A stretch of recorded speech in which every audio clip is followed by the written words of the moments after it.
Está valendo podcast Leve Desespero número 6, meia dúzia. Já não contamos em uma mão só o número de episódios que temos. Né, Simone? Boa tarde, bom dia, boa noite. Como vai você?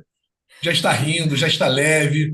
É porque as pessoas não sabem o perrengue tecnológico que é fazer um podcast. Alguns sabem, que eu espero que podcasters nos ouçam, mas outros não. E é melhor assim, né, que as pessoas não saibam. Simone, sua audiodescrição para o nosso público. Olá, boa tarde, boa noite, bom dia. Eu sou Simone, sou uma mulher branca de cabelos grisalhos. Hoje eu tô com uma blusinha cinza, um colarzinho e muitas rugas aqui de preocupação, mas Nossa, continuo aqui sempre bela, batalhando. sempre linda, Obrigada, sempre tchutchuca. obrigada.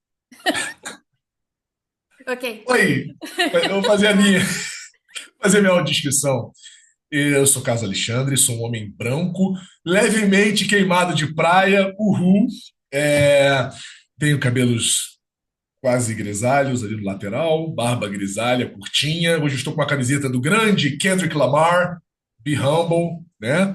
E aqui estamos para este podcast com aqueles lembretes maravilhosos, preciosos. A gente está esquecendo de falar do nosso Instagram. A gente está no Instagram também, por enquanto. Não sei, né? Vai saber.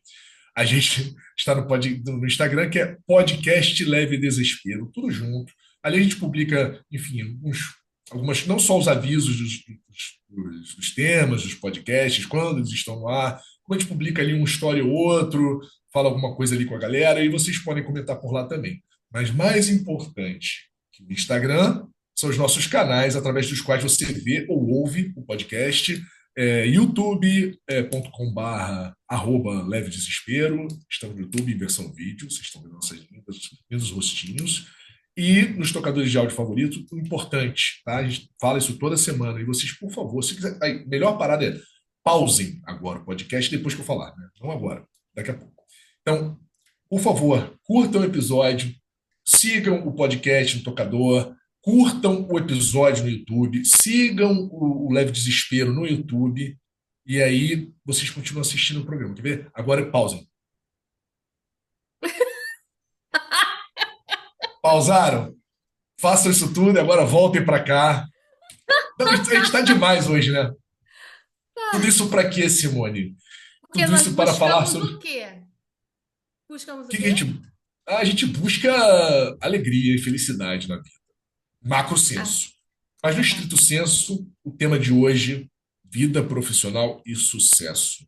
Gente, o que é sucesso profissional, né? Até algumas décadas atrás, acho que essa definição era muito clara. Era você ganhar uma grana, né, ter um bom salário, ter uma boa posição na sua empresa ou ser dono de um negócio bem sucedido. Isso daí era ter um sucesso profissional. Mas o que acontece? Hoje isso já está em xeque, hoje isso está em discussão, sobretudo por conta, e aí não da geração do público que nos ouve, mas da galera mais jovem, que está questionando uma série de valores, uma série de conceitos que foram vigentes por muito, muito tempo na questão profissional. No Brasil, recentemente, uma pesquisa da CNDL, o que é CNDL? Tá? É a Confederação Nacional de Dirigentes Logistas. A confederação contratou essa pesquisa que revelou que jovens com idades entre 18 e 24 anos, ou seja, a galera da geração Z, eles acreditam que o significado de sucesso profissional não é medido por um alto salário. Então, para esse público, trabalhar com o que gosta, 42%, equilibrar trabalho e vida profissional, 39%, e ser reconhecido pelo que faz, 32%, são aspectos mais importantes do que ganhar bem. Vejam vocês, 31% no valor de importância. Esses percentuais que eu dei foram de 0 a 100. Qual o percentual que você acha que é importante ali na questão da satisfação profissional? Então, a gente começa com esta interrogação imensa que, obviamente, que os jovens discutem e trazem essa discussão, mas que o nosso público também está muito interessado, porque, afinal de contas, somos trabalhadoras e trabalhadores. Né? Como é que a gente define sucesso profissional, Simone? O que é sucesso profissional para você aí, que é uma psicóloga renomada, com vários livros publicados, artigos em todos os lugares? Por favor. Sucesso profissional, Simone. O que é sucesso profissional para você? Pois é, eu acho que eu sinto que eu sou um pouco influenciada pela ideia dessa geração. E nós somos um pouco influenciados, porque nós somos de uma geração que, entre nossos pais, né, que trabalhavam para ter uma carreira estável, né, comprar sua casa própria e tudo mais. Quer dizer, sucesso significa estabilidade, significa ter bens duráveis, significa ter comida na geladeira. Sucesso significa coisas muito simples. Não necessariamente uma satisfação pessoal, não necessariamente é, ter a possibilidade de gostar do que faz. Trabalho é algo que se tem dinheiro. Isso era a realidade dos meus pais. Eu vivi um pouco essa realidade, né? Eu fui muito incentivada a fazer concurso público, né? Escapei, né? Mas existia muito essa cobrança dessa estabilidade, de construir um patrimônio, de construir essa estabilidade para ter uma aposentadoria. Porque a vida iria começar depois que parasse de trabalhar. Eu acho que hoje eu quero que a minha vida aconteça agora. Eu quero que gostar do meu trabalho, não, talvez não seja exagerado, mas eu não me sentir alienada do meu trabalho.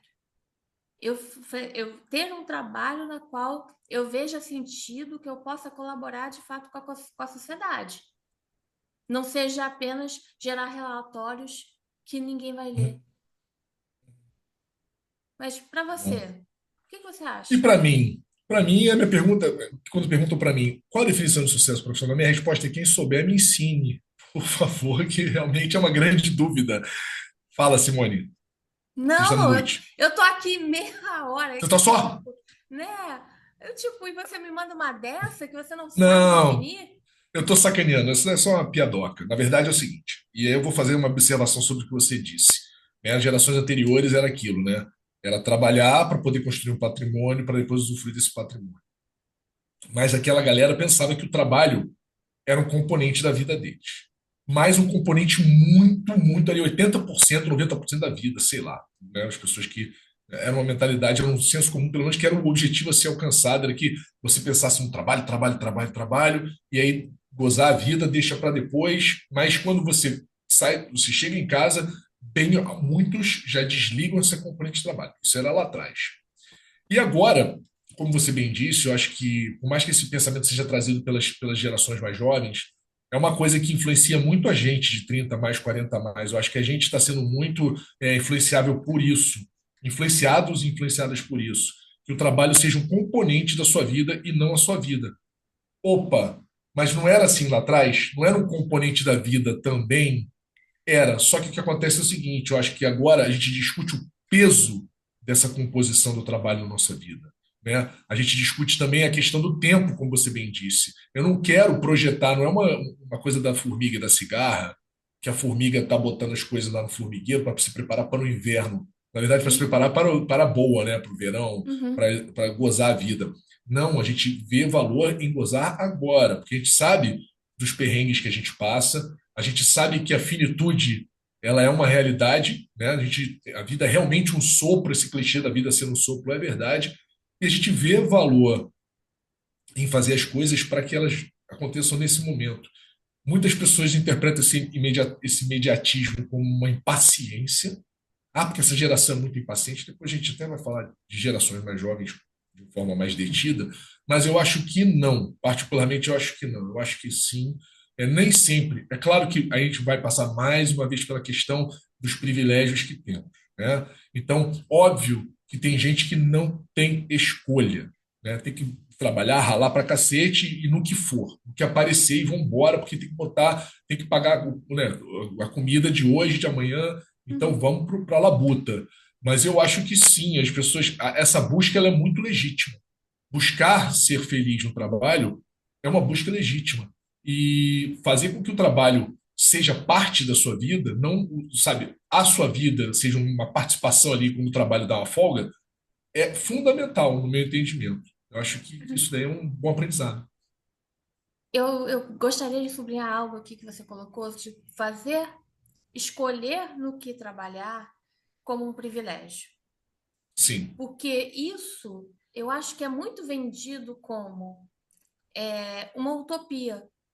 Eu acho que há muitas pessoas com a possibilidade de fazer uma transição de carreira que não fazem por diversos motivos e acabam se continuando perpetuando ali o modo operandi do capitalismo porque eu preciso pagar os Uhum. meus boletos. Eu não posso Uhum. ousar e abrir meu próprio negócio. Eu não posso ousar e fazer algo que é diferente da qual eu fui formado.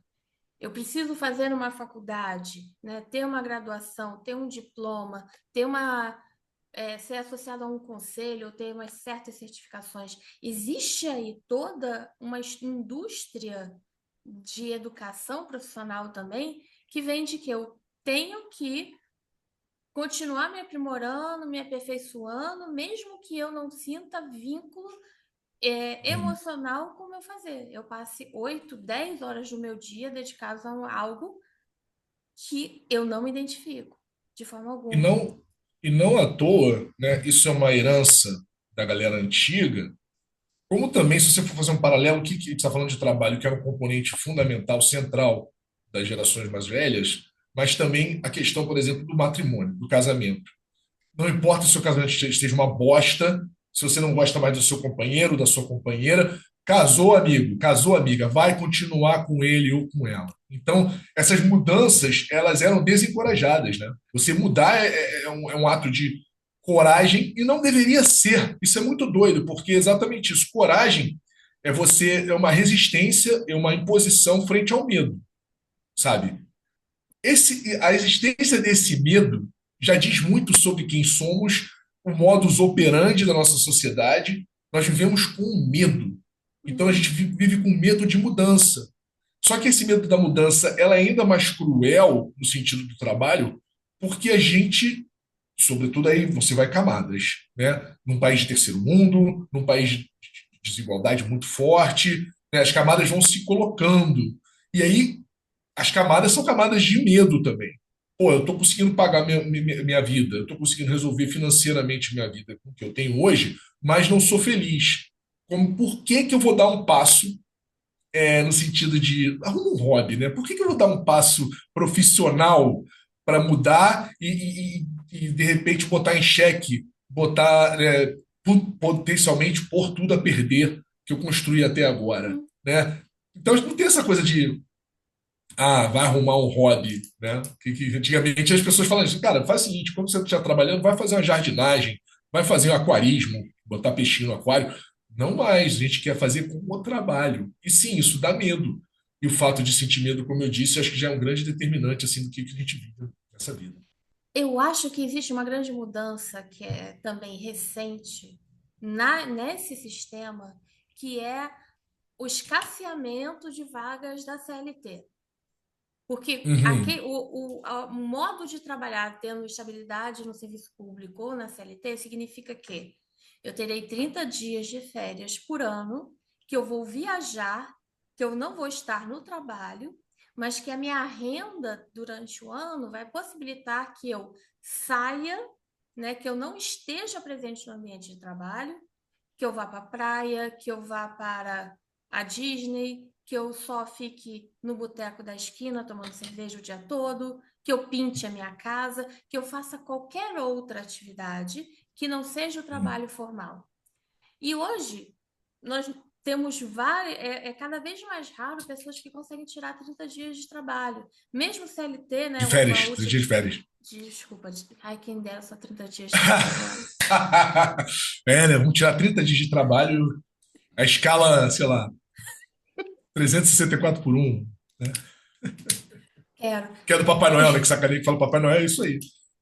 Então, é, mas são, mesmo quando, com a última reforma trabalhista, que ainda houve a possibilidade formal ainda de dividir, de fragmentar, de vender férias, de fazer diferente, assim, a própria possibilidade de ter tempo livre, ter menos para fazer algo que esse trabalho, que tire desse trabalho e ter essa recompensa, essa satisfação no final do ano, Uhum. isso aí também está ficando raro.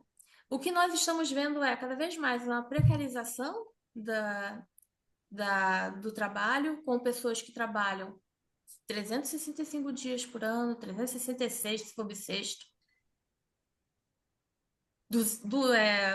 diversas horas, né? Motoristas de aplicativo, entregadores de delivery, cozinha, tem várias áreas de microempreendedores, de pessoas que não se permitem mais tirar folga. Não sabemos nem qual é o custo disso para o organismo hoje. Viver Uhum, nesse ambiente, nesse modo de vida extremamente estressante e não poder tirar folga. uhum, Então, uhum, temos aí a possibilidade, e muitas vezes, de alguma forma, nós temos uns que falam, é privilégio poder escolher com que se trabalha. Privilégio ter uma formação para o trabalho, ter uma profissão. Mas, por outro lado, o quanto que nós estamos cedendo também a esse sistema que no final só quer moer gente. sim, claro, claro. É esse o interesse. É esse o total interesse. Mas é isso, eu acho que você está completamente certa. Eu acho que está havendo uma transformação. É tipo um cabo de guerra, sabe? Que vai puxando a gente para um lado, vai puxando a gente para o outro. São visões muito diferentes, mas que nascem, sobretudo, desse sistema em que antigamente Uhum, havia uma formalização dessa uhum. moagem de gente. Exatamente. Havia uma Hoje, formalização dessa moagem. Hoje em dia, é, quanto mais menos formal fica, embora haja uma impressão, uma sensação de eu tenho uma liberdade, eu sou dono do meu nariz, calma aí. mas é que Será que é tá. assim? Será que não é uma captura da subjetividade, né, que leva essa pessoa a ter orgulho de ser moída pelo sistema, né? A gente Uhum, vai se, a gente vai retomar aqui Bicho Han na Sociedade do Cansaço. Ele fala olha sobre aí. o empreendedor de si, é aquele que constrói, que cede a sua subjetividade para encontrar prazer em se autoexplorar, né? Nessa introjeção de valores de que quanto mais eu trabalho, melhor. Eu tenho que acordar às 5 da manhã para poder fazer academia, para poder trabalhar bem. Não Uhum, é mais para ter sim. saúde, é para poder não faltar ao trabalho. Não posso ficar doente, é. Não posso Não ficar posso ficar doente, é muito doente. maluco, né? Porque nós somos uma máquina que está lá na bula, no modo, no manual do ser humano. Você vai ficar doente muitas vezes ao longo da sua vida. Né? Isso é o normal do ser humano. Então, pô, não posso mais ficar doente. É uma frase que eu acho que já é muito, né, representativa do que a gente está vivendo. E é Uhum, isso. E é muito maluco, né? Porque a gente está realmente mudando de algoz, né? Antigamente nós éramos algozes de outrem. Agora a gente quer ser uhum. algoz da gente mesmo. Pelo menos sou eu que estou me rendendo a mim. Não estou me rendendo a um patrão, mas eu estou me rendendo a mim. Estou exatamente fazendo xixi na garrafa de água mineral em vez de ir ao banheiro. Eu estou comendo em pé a quentinha da esquina, um calor do cacete, uma maionese duvidosíssima, em vez de estar, sabe, tendo tempo. Tá passando a sirene aqui, não sei se vocês estão ouvindo, mas enfim, não é para me buscar, não. Mas, enfim, tá, a gente está se rendendo a uma precarização do cotidiano, que a precarização não é só do trabalho, por assim dizer. A Uhum, precarização é também por conta de todos os elementos que dizem respeito ao trabalho. Né? uhum, Tudo isso que, exatamente, hora de banheiro? Não. Faz na garrafa mineral. Isso daí acontece, tá, gente? Com muitos entregadores, sobretudo com os entregadores dessas grandes empresas que fazem entrega no dia seguinte do produto que você compra. A galera anda com água de garrafa de água mineral no furgãozinho, porque não dá tempo de saltar para ir no boteco e ao banheiro. Porque tem uma meta ali de entregar 50, 100, 200 pacotes no dia que não pode ser descumprida, senão ele vai sofrer no bolso. Então, tem todas essas questões. Mas ainda assim, né, fazendo esse recorte também de classe social. A gente tá falando, né, obviamente, quer falar de tudo, mas falando desses dogmas que estão sendo postos, né, que esse já é um deles, é você, sabe, não vou, eu sou patrão de mim mesmo, será? Tem um outro que é o seguinte, né, que na verdade, a gente já falou muitos deles, mas um deles que eu queria tratar aqui, na pauta, a gente acabou abordando, que foi muito eficiente, não é apressado não, que foi eficiente, porque a gente já falou sobre a questão de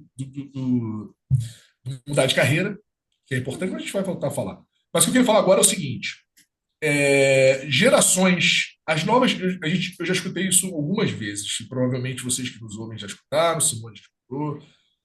As novas gerações são muito frágeis, né, em relação às anteriores quando o assunto é trabalho, né?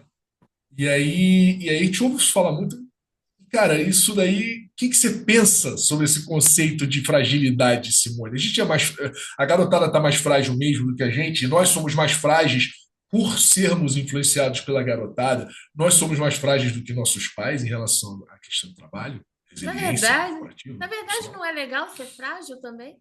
Não é legal reconhecer a própria fragilidade, a própria vulnerabilidade? Se eu reconheço que eu preciso de descanso, se eu reconheço que eu preciso de outras coisas além de trabalho, eu consigo ter mais saúde. Então, eu entendo o pejorativo, né? Chamar essa geração de Nutella. Mas, na verdade, eu nem gosto de Nutella também, não posso falar nada, não. Mas, tipo, eu gosto dessa noção de que essa geração reconhece a própria fragilidade e diz: eu não vou ficar aqui mais tempo do que deveria, só porque você está sorrindo para mim. Você Uhum. vai pagar mais por isso? Ou isso é um investimento? Eu acho importante que cada um aqui, né, possa estar consciente na sua relação profissional de que eu estou vendendo a minha hora de trabalho. Por quanto eu estou vendendo? Tá barato? Tá caro? É isso mesmo? E verificar se eu posso, se eu tenho a opção de vender a minha hora mais caro. Se eu tenho a Uhum. opção de vender melhor a minha, ou então vender mais barato, mas com maior qualidade de vida. Então, eu sinto no discurso dessa geração mais nova um discurso que é mais consciente sobre colocar o trabalho, a geração de renda, num tamanho certo. Sim, eu concordo com você. Eu concordo com você. Mas a grande questão é a seguinte: é uma conscientização que tem por base a individualidade.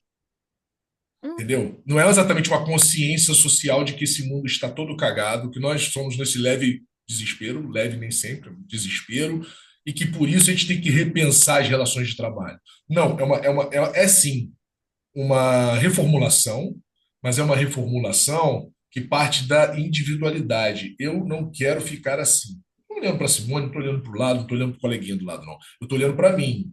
Eu preciso de uma vida melhor, o que é legítimo. Mas a grande questão é que a gente só, mais uma vez, é a individualização do pensamento, né? Eu vi um cartoon essa semana, foi até hoje ou ontem, que era o seguinte: era como se fosse um móvel. Eram dois quadrinhos. O primeiro quadrinho era um ET falando com uma nave no ar, um ET embaixo, assim, falando com os seres humanos. Quer dizer que vocês são 8 bilhões de pessoas e continuam pensando individualmente.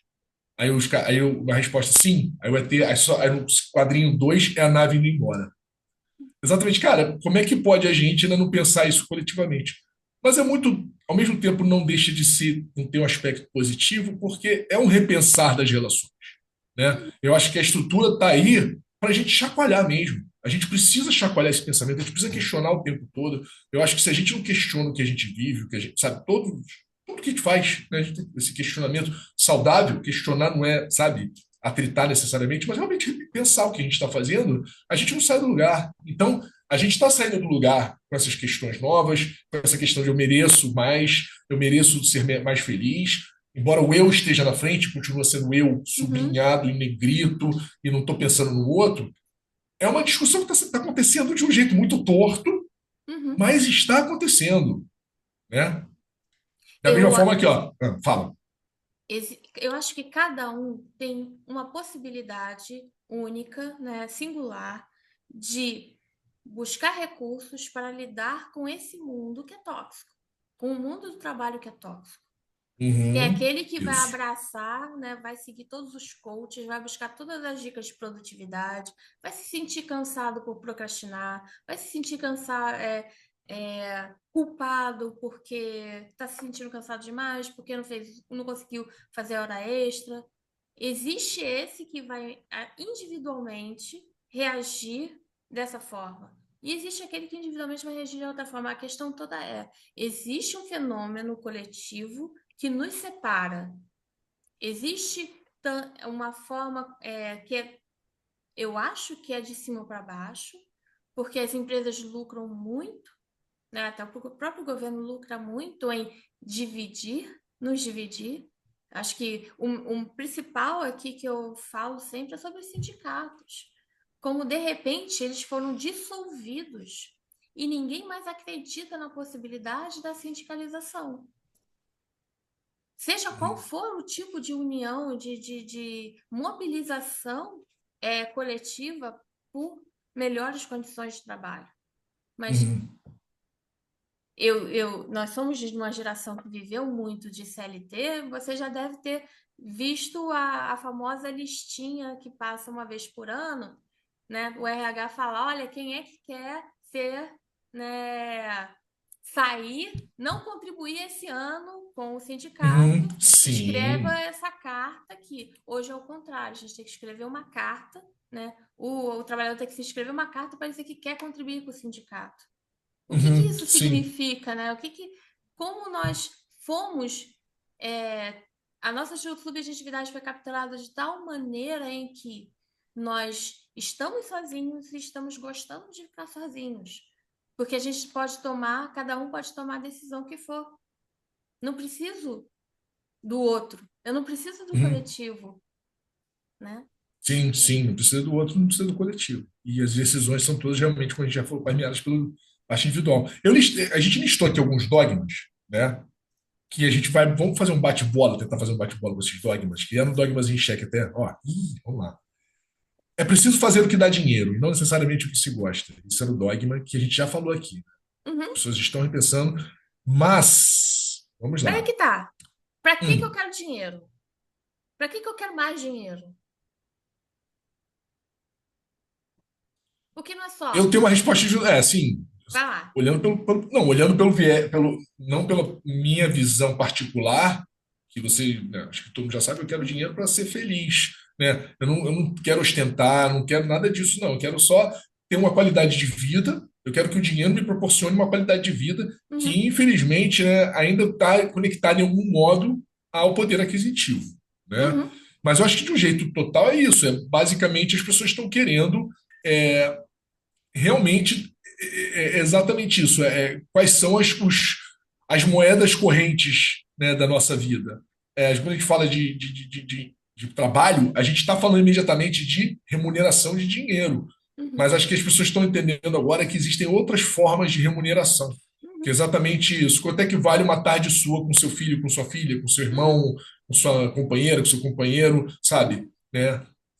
Você consegue mensurar isso em reais? Você consegue converter isso em reais? Não consegue, mas ao mesmo tempo você consegue enxergar o valor disso, né? Sim. Então, é aí que você está vendo. Ah, você está sorrindo no seu trabalho. O trabalho você está fazendo com uma cara de miséria, sabe? Se Uhum, afogando na caneca de café para poder para poder entregá-lo, para poder fazê-lo.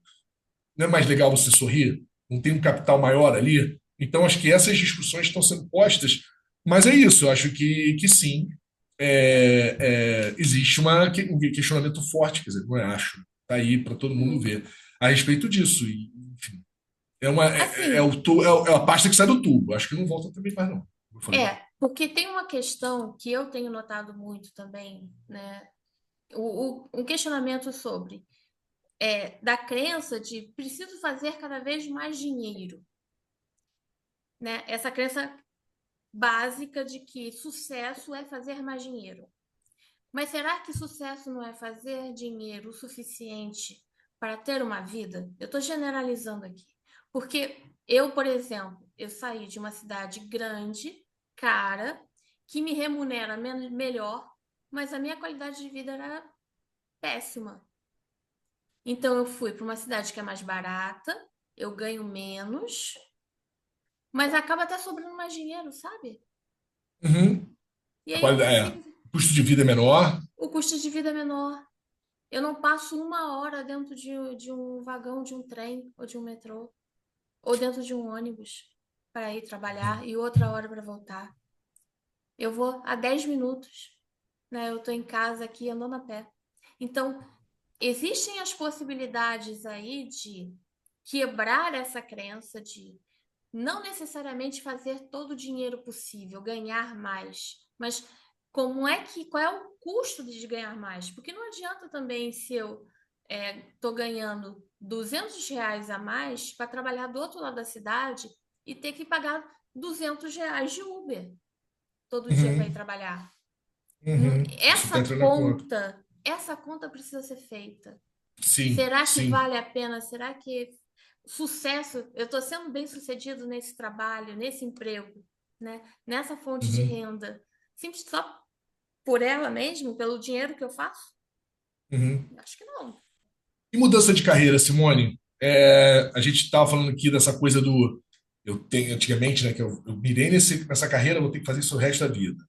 Em oposição a isso, a gente tem pessoas construindo você também, pessoas construindo caminhos de forma que você não teve uma carreira, né? É difícil até preencher esses LinkedIns da vida. O que que você é? Cara, eu não sei.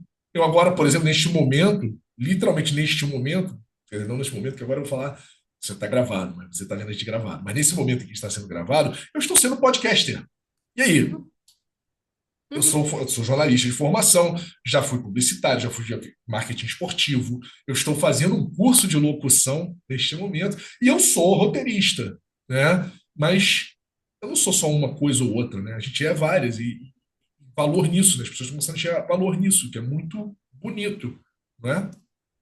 Estamos desconstruindo também alguns mitos sobre, por exemplo, a expectativa dos pais, da família, sobre a formação dos seus filhos. Porque há Uhum, famílias de médicos, você deve ter amigos assim.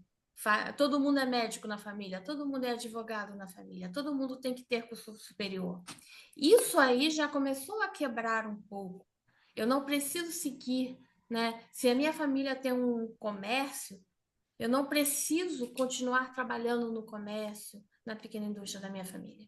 Então, uhum, isso aí já está mudando. Isso aí já tem uma outra possibilidade. Não preciso, não, eu não tenho um destino, né? A minha carreira não é um destino. E principalmente não é um destino para sempre. Até porque nós estamos vivendo mais, nós estamos trabalhando mais, nós vamos se aposentar muito precariamente. Nós precisamos de carreiras, né? Eu fiz comunicação, você fez comunicação, nós somos de uma indústria que mói gente, uma indústria que precisa uhum, de corpos muito jovens para poder entregar o produto que é feito. Eu uhum. cheguei nos meus 40 anos e falei, eu não quero fazer isso para mim, eu não quero mais isso para mim. Eu vou ser psicóloga, porque psicólogas mais velhas são mais respeitadas. Você, eu acho que você fez uma escolha semelhante também. Uhum. Se eu fosse psicóloga Não com sei, 20 anos, não sei se eu eu realmente iria. não sei, tá? Eu não sei se a minha escolha. Eu fiquei pensando nisso, né? Eu ia falar assim, aquela frase: eu não sou um exemplo a ser seguido. Talvez, não sei dizer se eu sou um exemplo a ser seguido, não sei, porque eu gosto disso também. Eu não vou lutar contra a minha natureza intelectual, emocional, espiritual, de achar que é muito bonito você ter uma vida plural, se assim você quiser. Porque também você pode muito bem ser, ó, me apaixonei por arquitetura, eu sou arquiteto a vida toda. Legal pra cacete, cara.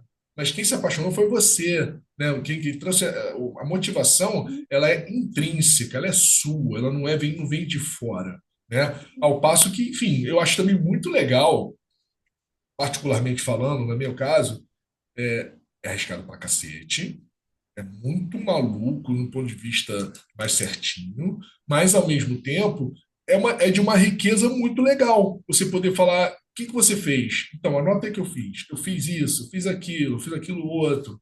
Porra, é muito legal você ter uma trajetória tão múltipla, porque assim a vida rica é uma vida múltipla. É isso que, aí falando de novo de riqueza, né? Eu acho que a vida rica é uma vida múltipla em experiências, em vivências. Eu acho que é isso que tem que buscar. Se a gente quer achar isso na parte profissional, lindão, bacana. Uhum, uhum, E um outro dogma que eu botei aqui, que esse dogma é muito bom, né? Sobretudo agora no verão do Rio de Janeiro, em que a gente vê pessoas de terno e gravata no centro da cidade circulando sufocadas naquele traje, né? Roupa de trabalho, cara de trabalho, isso também está se repensando lindamente, né? uhum. Pois é, será que nós temos todos, né, que usar terno, usar saia lápis, salto alto para trabalhar? Será que isso é.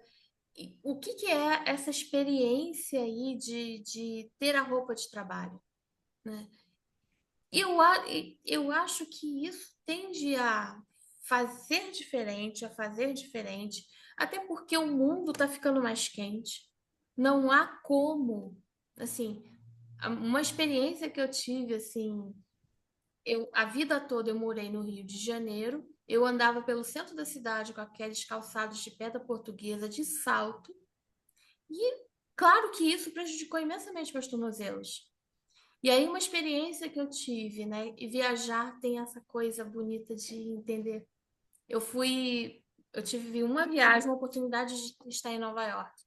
E eu vi todas as mulheres saindo no final do expediente de chinelo dos prédios. E eu achei aquilo muito bonito, do tipo, a possibilidade de entender que eu não posso usar salto, não é adequado, pode ser adequado para o ambiente de trabalho, para o escritório, mas não é adequado para essa rua, não é adequado para essa realidade. Então, tem um caso também na Austrália, né, dos ternos que são feitos com bermuda. Existem outras oportunidades. Eu não sei por que nós brasileiros somos tão conservadores em relação à aparência do trabalho. E eu não sei o que, que isso quer dizer. Sinceramente, eu não sei se eu vou aparentar mais competência se eu estiver num calor de 40 graus usando um terninho. Eu vou te falar uma coisa. Eu recentemente assisti a um podcast em que um amigaço, meu irmão meu, que aliás assiste a gente, viu? Breno, um beijo.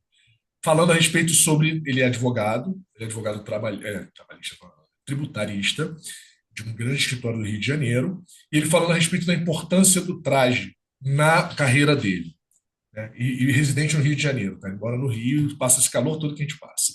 Ele falando exatamente isso, ele falando dando uma outra ótica essa questão do porquê o terno, porquê a formalidade no trajar em determinadas carreiras. Então, ele fez menção, até um professor dele da faculdade que falava uma coisa a respeito do traje, aplicado, obviamente, né, aí de repente a gente faz mais para o estrito senso, que é estética é ética. Essa é a frase do professor dele. Essa frase ficou na minha cabeça. Porque quando você tem um cliente precisando dos seus serviços como advogado, você está numa posição de vulnerabilidade. Você está com uma pendenga para resolver. E você está não é exatamente o melhor momento da sua vida. Então, quando você é advogado, você é advogada, você põe uma roupa mais formal e se apresenta para o seu cliente, você está, né, comunicando ao seu cliente que eu estou dando o meu melhor para você. Essa foi a visão esse meu amigo trouxe no podcast, né? Uhum. E aí é uma coisa interessante porque em 2024 eu não discordo dele nessa questão do advogado, da advogada, né? Não discordo mesmo. Ele falou, pô, se eu aparecesse de chinelo para o meu cliente, de bermuda para o meu cliente, eu poderia comunicar a ele que eu estava com certo, sabe, desleixo em relação à questão dele. Mas o que eu quero dizer é o seguinte: em 2024 eu acho que faz sentido. Mas eu acho que a gente precisa repensar exatamente essa necessidade, que eu não sei se é humana ou cultural, eu tendo a pensar que, obviamente, é cultural, de que existe um respeito atrelado ao traje. Isso é muito, sabe, isso é uma questão que, independentemente da resposta a que cheguemos, precisa ser discutida, precisa ser colocada. E aí, obviamente, que se colocam juntos, se anexam a ela, essas questões todas periféricas, mas que não são, por serem periféricas, menores. Você literalmente poder morrer, estar exposto a morrer de calor em cidades como a nossa, Rio de Janeiro, se não está no Rio, eu estou no Rio.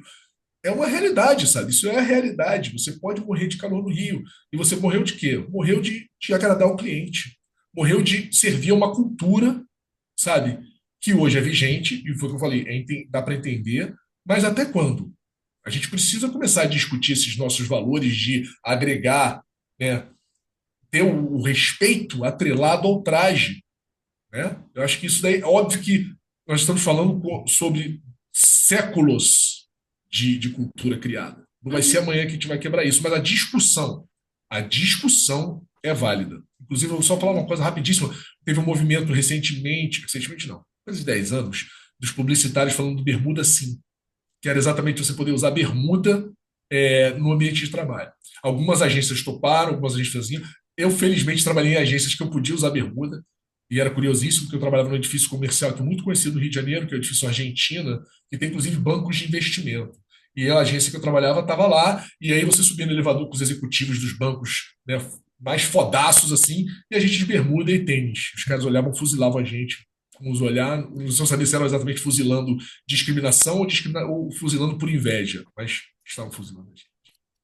Eu acho Alisson, importante sublinhar uma frase aí. Será que a roupa que eu visto coloca respeito?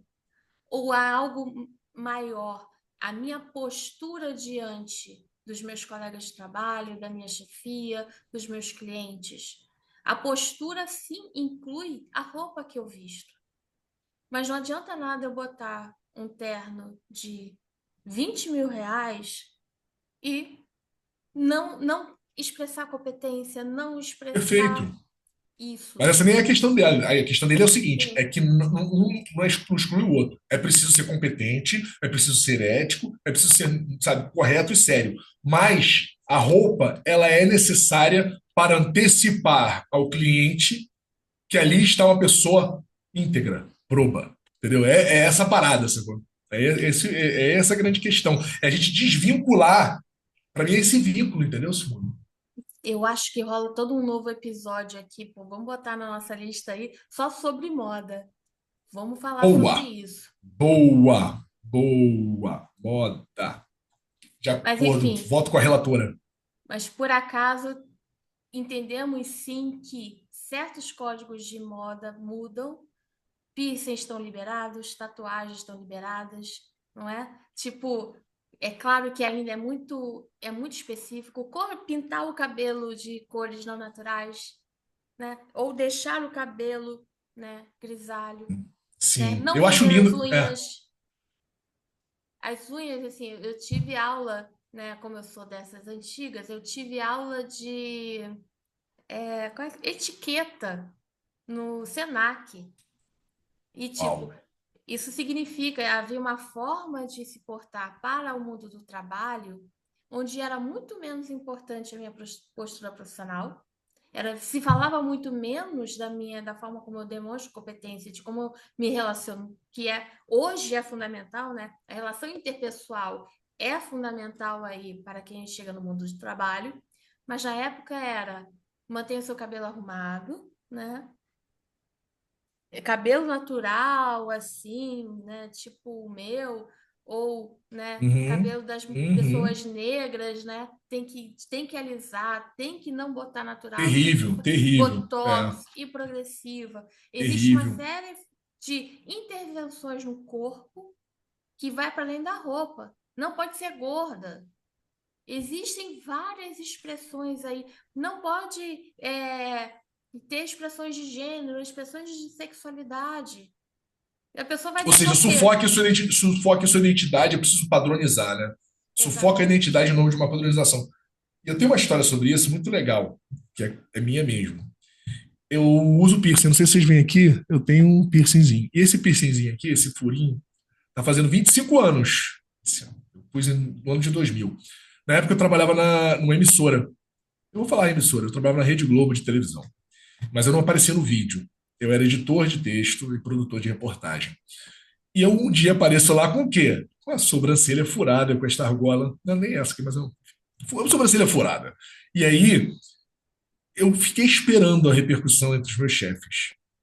Teve chefe que falou, tá maneiro, bacana. Mas sim, eu tive chefes, eu respeito muito, pessoas incríveis, carreiras maravilhosas e pessoas de mente aberta, juro pra você, que me chamaram no canto e falaram assim, cara, então, repensa isso aí, porque, cara, isso pode afetar você na sua parte profissional. E, de novo, eu não aparecia no vídeo, tá, gente? Eu ficava nos bastidores, eu era um dos créditozinhos de vez em quando passava, quando eu tinha a alegria de ter um crédito ali. Mas eu fui chamado a pensar, fui convidado a refletir, a pensar novamente sobre meu novo adereço. E hoje eu fico muito feliz. Aquela onda besta, né? Eu fui um dos primeiros pessoas de piercing ali. Juro para vocês, né? Não estou nem considerando piercing, não, orelha furada em outros lugares que não embaixo, tá? Estou falando de piercing mesmo, nariz, boca, olho, tal, sobrancelha. E hoje em dia é tão legal ligar a TV e ver repórteres tatuados, apresentadores, repórteres tatuados. Repórter, né? Tem aquela moça, Raquel Krahenbull, que é correspondente em Washington, da Globo, da Globo News. Ela tem um piercing no nariz. E está lá, feliz, fazendo o trabalho dela de forma competente, sendo levada a sério pelo que ela é como profissional, entregando tudo e, pô, tá de boas. Eu acho que esse caminho é um caminho que tá super, sabe? Essa jornada se construiu 25 anos. E essa coisa de repórter aparecer com tatuagem, isso acho que é recente, tá? Se eu não me engano, foi inaugurada, pelo menos vou falar da Globo aqui, que é, né, o grande canhão de comunicação, a grande empresa de comunicação do país, por aquela apresentadora do Fantástico, a Poliana Brita, que ela tinha tatuagem, e daí? Eu tenho tatuagem mesmo, entendeu? Eu não sou uma exceção do tipo, eu não sou uma desses medalhões da Globo. Eu não sou ainda, estou em construção ali. Mas eu estou com minha tatuagem aparecendo todo domingo na casa de milhões e milhões de brasileiros. E tá de boas. É bacana ver essa construção acontecendo. É muito Uhum. positivo ver essa construção acontecendo. Mas a gente está falando aqui da visão, né, bacana para a Frentex. Para a Frentex entrega a idade, eu tenho 48. Problema. Enfim, é, sobre esses aspectos interessantes do questionamento. Mas a gente também tem visto, quero falar uma coisa negativa aqui que a gente botou na pauta, que é a seguinte: a gente tem visto, aí eu estou falando de novas gerações, eu estou falando de novas e novíssimas gerações. Um certo, aquela coisa que você falou, que é uma discussão válida, e aí é uma questão que respeita a individualidade, do tipo, eu não quero fazer faculdade, eu quero construir meu caminho por outro lugar, é um outro papo. Mas o fato é que a gente tem visto, em, com alguma frequência minimamente incômoda, frequente a ponto de se tornar uma incômodo e estar na pauta, de influências, né? A questão dos influencers, né? A primeira coisa é a gente discutir sobre é profissão ou não. Mas o fato é que o ato e a possibilidade de gerar conteúdo, né, antecipou as carreiras profissionais de muita gente. Então a pessoa estava apontando para lá, de repente ela começou a fazer conteúdo sobre uma outra coisa, sobre um hobby, por exemplo, e aquilo ali deu super certo. Ela falou: opa, vou esquecer aquela minha carreira de faculdade, já estou aqui ganhando uma grana com anúncios Uhum. no TikTok, no YouTube, nas redes sociais. O que, que eu vou? Estou ganhando recebidos? Estou sendo contratado por empresas? Esse é meu trabalho. Então, é, ser influencer pode ser considerado uma carreira, Simone? As pessoas estão fazendo dinheiro com isso, né? Sim. Muito dinheiro. A questão toda é: será que todo mundo pode ser um influencer? Será que todo mundo tem espaço para todo mundo aí que quer fazer conteúdo, fazer dancinha? A questão é o pior Para do não ficar mal, influencer. não só dancinha, né? Para não ficar. A gente não tá, a gente pode até dar uma dançada aqui, mas a gente tá gerando conteúdo também. A gente tá agora nesse Pololô há 6 episódios que a gente tá nessa história agora, né? Então, a Mas, dancinha a gente fala, mas é claro, é genérico, né? Qualquer tipo de conteúdo. exatamente. E tipo, e será que existe realmente espaço para todo mundo? Será que eu tenho aptidão para isso? Porque o que me preocupa é que as pessoas estão renunciando à possibilidade de uma educação profissional para com as saídas fáceis. E aí eu não estou falando só de influências, eu estou falando de coaches. Eu adoro falar mal de coach, me perdoe. Eu estou falando de é, outros esquemas de pirâmides e apostas. Uhum, Será que não tem uhum. gente aí que acha que pode fazer uma carreira de aposta esportiva? Que não Tem, pode tem fazer uma youtuber, carreira. tá? E tem gente que ensina dicas de aposta. E gente que acha que não pode viver jogando pôquer? Aí existem essas possibilidades de fazer dinheiro fácil, que sempre existiram, tá? Sempre existiu aqueles que fizeram o curso para investir na bolsa de valores, de se aposentar antes dos 30 anos, né? Existe essa tentação aí de fazer dinheiro o suficiente para parar de trabalhar mais cedo. A questão é, será que isso é para todo mundo? Porque a sensação que eu tenho é que isso está se generalizando e está afetando justamente as possibilidades de trabalho dessas pessoas. O E que me aqui, preocupa muito, fala, conclua, e fala. aqui só também, como eu tenho essa experiência na área de tecnologia, eu ouvi de muitos jovens que trabalham com tecnologia que não iriam concluir um curso, uma graduação, porque, primeiro, a graduação envelhece, né? O conhecimento em tecnologia tem pelo menos uma percepção de envelhecer muito rápido, e eles não viam valor no diploma. Ah, eu posso ser sênior e ganhar R$ 10.000 no meu primeiro ano. E aí só vai sentir falta da graduação quando deseja migrar. E o país de destino não aceita pessoas sem graduação, sem diploma. Olha que interessante. Eu ia chegar nesse ponto, porque o que mais me preocupa, além dessa história toda, dessa discussão aqui do dinheiro, do espaço profissional das pessoas, é a subvalorização do conhecimento formal. Porque, obviamente, que você tem um caminho, esse caminho desde que o mundo é mundo. Tem gente que, por exemplo, não quis fazer faculdade, fui vender, sei lá, cortina e virei o rei das cortinas. Maravilha, tá bom, é um caminho. Digno, honesto, sendo ético, sendo digno, vamos embora. Mas existe, com essa onda de influências, eu acho que o maior perigo que existe é essa subvalorização do conhecimento formal.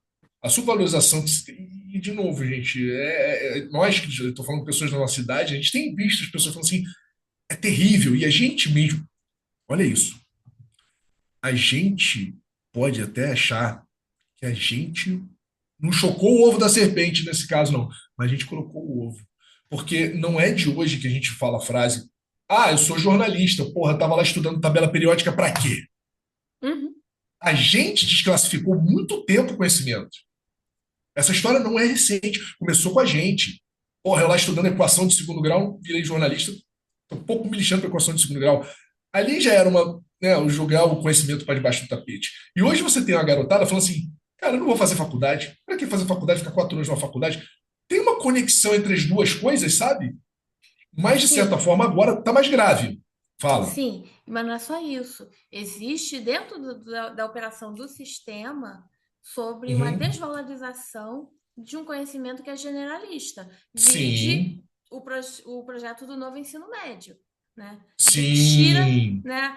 Não vai se ensinar mais história para ensinar Brigadeiro. Enrolar brigadeiro, brigadeiro. É enrolar enrolar brigadeiro. brigadeiro.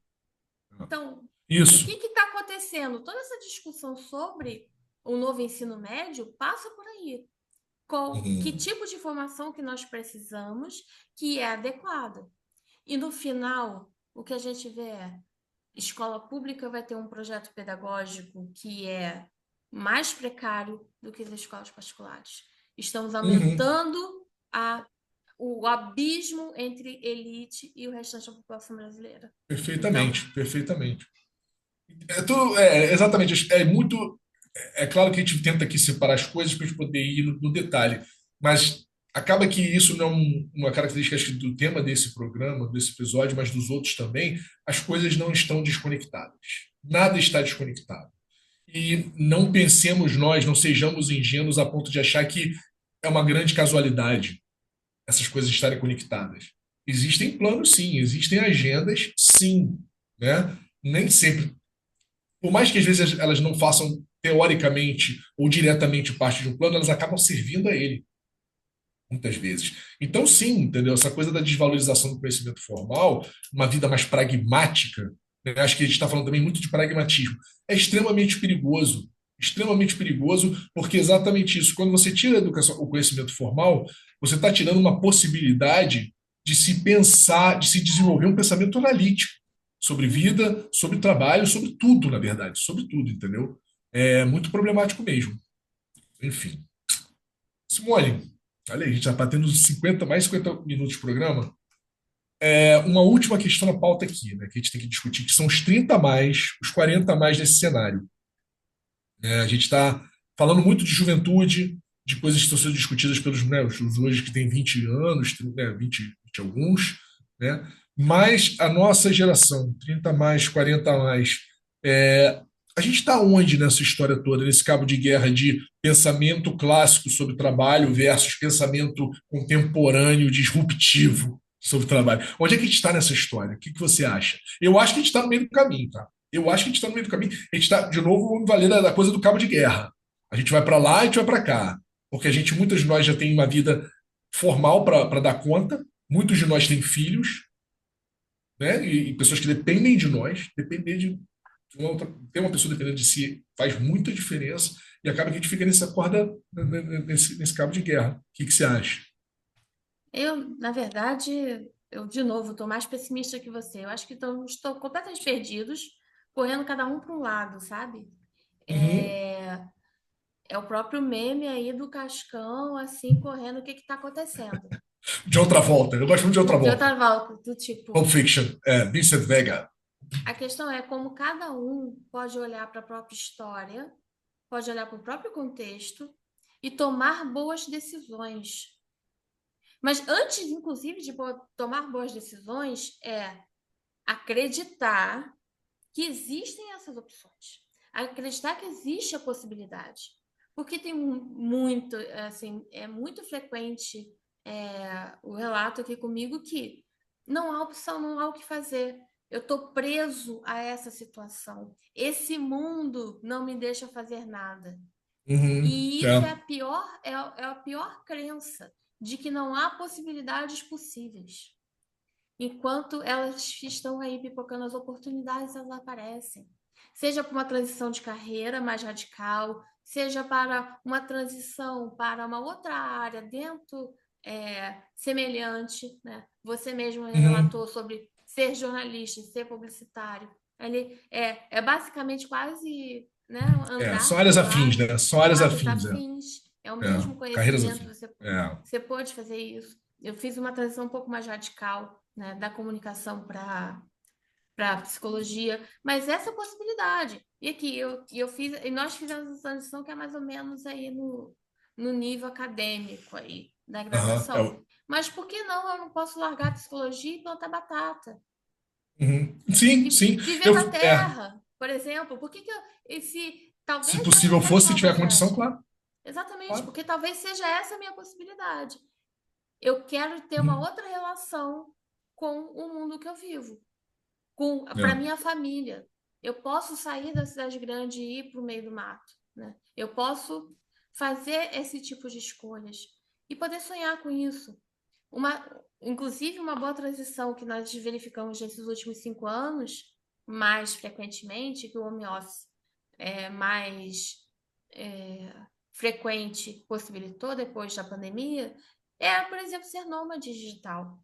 Por que não viver com um computador e uma mochila? Existem muitos jovens, né, optando por isso. Mas eu Uhum. também já encontrei em vários albergues pessoas não tão jovens assim que optaram por não ter uma casa, optaram por ir acreditando na possibilidade de encontrar trabalho, de trabalhar remotamente para um lugar só, ou de encontrar trabalho em vários outros. Então, essa riqueza, essa possibilidade tem a ver com o desejo, né? Que desejo que eu quero? Eu, se Aham. possível, se eu pudesse investir, eu teria um motorhome, eu iria só, né, viver dentro de uma Kombi e trabalhava dentro da Kombi. Olha E aí. Fazer um leve conhecendo as desespero em vários estradas. cenários diferentes. Ledê em Imagina! todas as cidades. Eu acho o seguinte, Simone, eu acho que a gente tem que ter uma coisa da sensatez na proa. A sensatez tem que estar determinando o que a gente pensa, o que a gente pensa no sentido de, não exatamente no que a gente pensa, na verdade, vou até refrasear, na necessidade da reflexão constante, na necessidade de avaliação constante sobre como estamos como indivíduos. A minha transição, vou contar rapidamente aqui para vocês, né, cortar um pouquinho aqui o caminho, mas eu vou contar. A minha transição, trabalhava com marketing antes, para ir para o audiovisual, ela se deu por conta de um estado de estresse muito grande. Eu me senti angustiado, estressado, e, enfim, resolvi, peraí, a luzinha acendeu aqui, eu vou migrar para um outro trabalho. Vou repensar minha vida. Será que eu quero fazer isso o resto da vida? Então, esse repensar fundamental para que a gente possa, para que a gente esse farol da sensatez sobre o que a gente está fazendo com o nosso corpo, o que a gente está fazendo com a nossa mente, sobre o que a gente está fazendo com o nosso desejo, dentro das possibilidades que cada um tem, por exemplo, a questão do nomadismo digital, muitas vezes passa pela sua opção de, cara, não quero constituir família. Às vezes não, às vezes o cara, a família toda está em sintonia e vamos embora, né? E vamos que vamos. Mas às vezes não, muitas vezes não. Muitas vezes esses nômades são pessoas, né, no singular. É a garota, é a mulher, o homem viajando ali com o mochila nas costas de pai. Mas é isso, eu acho que a sensatez norteando, a gente acha o nosso caminho. A gente tem que dar ouvido à sensatez e a gente sabe, eu tendo para mim, é ótimo, tenho para mim que a gente sempre sabe quando tá dando merda.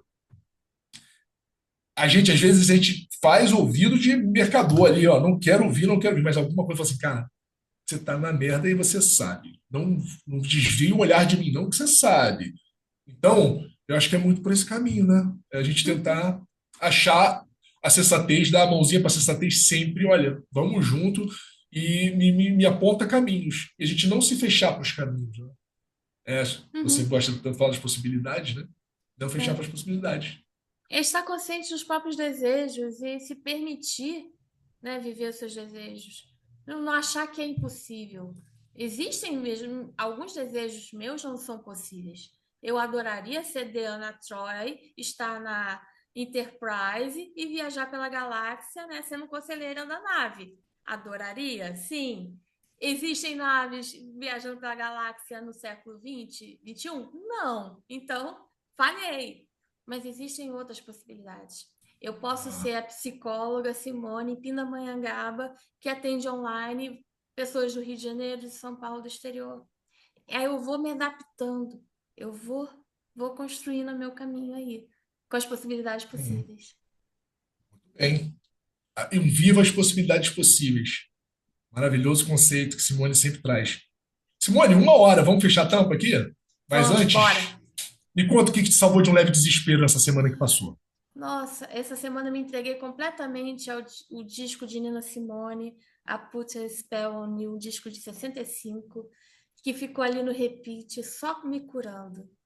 Ela é mágica, Na Simone, né? Incrível. eterna e Que mágica. mulher, que mulher, que artista, que espetáculo de pessoa. Força da natureza, essa moça Nina Simone. O que me salvou, vocês estão vendo, está na minha pele. Praia, um mergulho no mar, não tão gelado, porque o sol não deixa, mas estava assim, uma temperatura maravilhosa. Isso foi ontem, eu estou gravando isso na quarta, está gravando isso na quarta-feira, foi terça-feira, a amada Praia do Leme, uma praia aqui do Rio de Janeiro que eu tenho conexões emocionais, né, de enfim, familiares, que eu levo meu filho para lá, eu vou sozinho para lá e lá me encontro. E estava ontem especialmente maravilhoso. Ontem eu fiz uma oficina de jacaré, meu filho pegar jacaré, isso daí para mim meia vida. Quanto custa isso, gente? Né? Então, podendo, não esqueça do que faz bem a você. Isso é muito importante, que às vezes não se salva de um leve desespero. Às vezes te dá uma esperança. Foda, né? Meio brega, mas, porra, funciona. Vambora, Simone. Agradecer as pessoas Partiu. aí. Ai, muito obrigada, gente. Muito obrigada pelo carinho e tal. E não Uhum. esqueça de assinar lá no YouTube, dar 5 estrelas no seu tocador de podcast favorito, dá essa força aí, quebra o algoritmo e compartilha com seus amigos. Manda pelo WhatsApp, manda por Telegrama, sei lá, manda por sinal de fumaça, qualquer E, ó, coisa aí. a gente falou sobre comentário, pediu para as pessoas comentarem. Porra, ninguém comentou o episódio 5, já fiquei puto. Brincando. Fiquei puto, não. Mas eu falei, cara, comentem. A gente gosta de ler vocês. Então, se vocês não quiserem comentar na rede social, no Spotify dá para comentar também. Se vocês não quiserem comentar no YouTube ou no Instagram, manda e-mail. Olha aí que beleza. Podcastlevedesespero@gmail.com. Escreva para nós todos aí. Vambora, vamos trocar uma ideia. A gente adora isso. Quem sabe a sua Uhum. cartinha não é lida no programa. Já pensou, Simone? A gente vai chegar a esse ponto? Tinha. Moderninho do show da Xuxa, lembra? A gente já que tá falando com a galera antiga, jogando carta, assim, ó, peguei aqui a carta, Rua Saturnino de Brito, 74, Jardim Botânico, Rio de Janeiro, escreva para Xuxa. Enfim, a gente vai chegar a esse ponto, Partiu, Simone. Sabe? partiu, Partiu. partiu, partiu. Um beijo, gente. Não se desesperem. Um beijo grande, viu? Valeu. Até.